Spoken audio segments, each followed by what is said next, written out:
Welcome to This Explainer. Look, if you're tuning in right now, chances are you or someone you love is navigating a really tough family moment. And I just want to say, I am so glad you're here. Take a deep breath. Today, we're going to talk about something incredibly painful, but also completely manageable once you have the right tools in your back pocket. We're talking about when rumors become bullying and exactly how we as parents can safely step in. So, picture this. Your kid walks through the front door, they've got tears in their eyes, and they say, "Everyone thinks I cheated." Or maybe it's some other rumor, just as damaging. As a parent, your heart literally drops into your stomach, right? Your very first instinct is to just immediately fix it.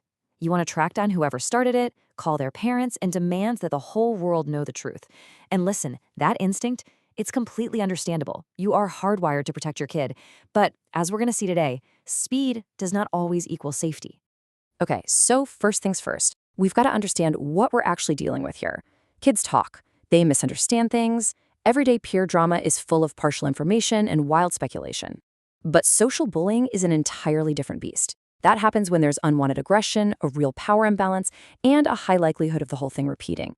It's important to remember that not every inaccurate statement meets the criteria for bullying. We really need to assess the threat clearly so we can stop the harm without accidentally making the story even bigger. All right, section 1, the pitfalls, surprising parent mistakes. Let's get right into it. Now, I want to be totally clear here and absolutely zero judgment, because every mistake we're about to look at comes from a rush to protect. For example, our very first courtroom-style question is usually, well, is this true or false? But the thing is, accuracy isn't the only issue. A true, private detail that is shared specifically to humiliate your child, that's still social aggression. We shouldn't put off protecting our kids just because we're trying to prove or disprove every single word. Truth and bullying are two entirely different things. And here's another super common trap. We'll ask, well, what did you do first? Or why would they say that about you? In our heads, we think we're just gathering context. But what do our kids actually hear? They hear, you must have caused this. Even if your child made a mistake or somehow contributed to a conflict, it literally never justifies a group campaign of humiliation. We definitely don't want them feeling blamed for being targeted. It's wild, but our most protective instincts can actually backfire and enlarge the audience. Picking up the phone and calling the other family immediately, that usually just leads to pure denial and competing accusations. Demanding a public apology actually broadcasts the rumor to a bunch of kids who hadn't even heard it yet. Searching only for the first speaker completely ignores the fact that a rumor gets its power from the group repeating it.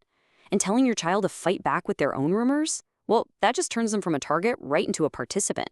Oh man, and then there's the phone. When a rumor is spreading online, our immediate gut reaction is to just shut it down and confiscate the device. But to a child, losing their phone feels like a massive punishment just for speaking up. Worse, it cuts off their lifeline to supportive friends. And crucially, taking the phone and deleting accounts destroys the exact digital evidence you are absolutely going to need. Moving on to section 2, assessment, the 6-part rumor check. Okay, so if those are the pitfalls, what do we actually do? Well, we need a structured way to analyze the threat objectively without overwhelming our kid. This 6-part checklist is an absolute lifesaver when everything feels chaotic. First, look at the words. What exactly is being shared? Second, the pathway. Where is it traveling? A group chat? The lunchroom? Third, power. Who actually has the influence to push this? Fourth, repetition. Is it likely to keep being forwarded? Fifth, impact. What fear or exclusion is this causing your child? And finally, risk. Are there any immediate threats, like self-harm concerns that require prompt specialized help? Now, to fill out that checklist, you obviously have to talk to your kid.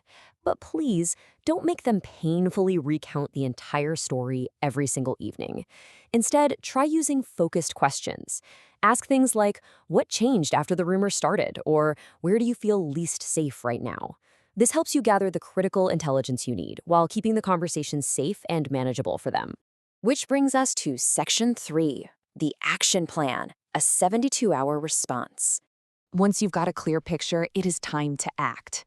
This is a highly practical, step-by-step method to safely stop the rumor's momentum over a 72-hour period. In hour 1, your only job is to listen, thank them for telling you, and check their immediate safety. By hour 24, you're preserving the evidence. By hour 48, you strategically reduce unnecessary exposure, things like muting notifications. And finally, by hour 72, you contact the school. Notice how we make sure to secure the evidence before we start blocking people. Let's zoom in on that evidence piece for a second, because it's absolutely crucial.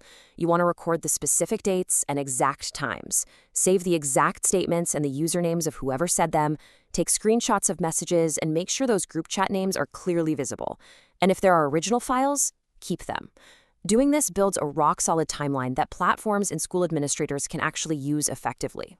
So when you hit that 72-hour mark and it's time to email the school, here is a fantastic script you can literally just copy and paste. My child reports that a damaging story is being repeatedly circulated in school and in a student group chat. Notice how clinical and behavior-based that is? It totally removes the high-emotion accusations that can sometimes make administrators super defensive, and instead, it forces them to look at the observable pattern of behavior. In that exact same email, you need to be really specific about what you need from them. Don't just ask them to punish one kid. Ask them to investigate the pattern across different settings and request that they conduct separate interviews with the students involved. Make sure you identify one specific staff contact for your family and demand protection against retaliation. And importantly, if the rumor affects grades or team spots, ask that accurate information be restored. The goal here is to interrupt the network, not just scold a single speaker. Finally, we're at Section 4, the 7-day recovery TAF. Okay, so the school is involved. Now we enter the final phase, helping your child actually heal over the next week. You really have 3 main goals here. First, track both the harm and the recovery. Is the rumor starting to fade? Second, and this one is huge, protect normal life. Maintain their sleep schedule, keep meals regular, and make sure they're spending time with safe people. Third, review your progress at the end of the week. If things are somehow getting worse, that's when you adjust the plan or seek professional support. During this recovery week, I really want you to keep this in mind. It's so important. Your child needs to experience being known as a whole person, not just as the subject of some awful story. Try really, really hard not to turn every single dinner conversation into a reputation investigation. Let them just be a kid. They need to feel normal again when they're around you. Well, you've got the tools now. You know exactly how to pause, assess, document, and act strategically. Remember, you don't have to win a public argument. You just have to help the adults in the room interrupt the network that gives the rumor its power. So the real question I want to leave you with is this. Moving forward, how will you help your child reclaim their narrative and build resilience for the future? Thank you so much for joining me for this explainer. You are doing a truly great job, and you've absolutely got this.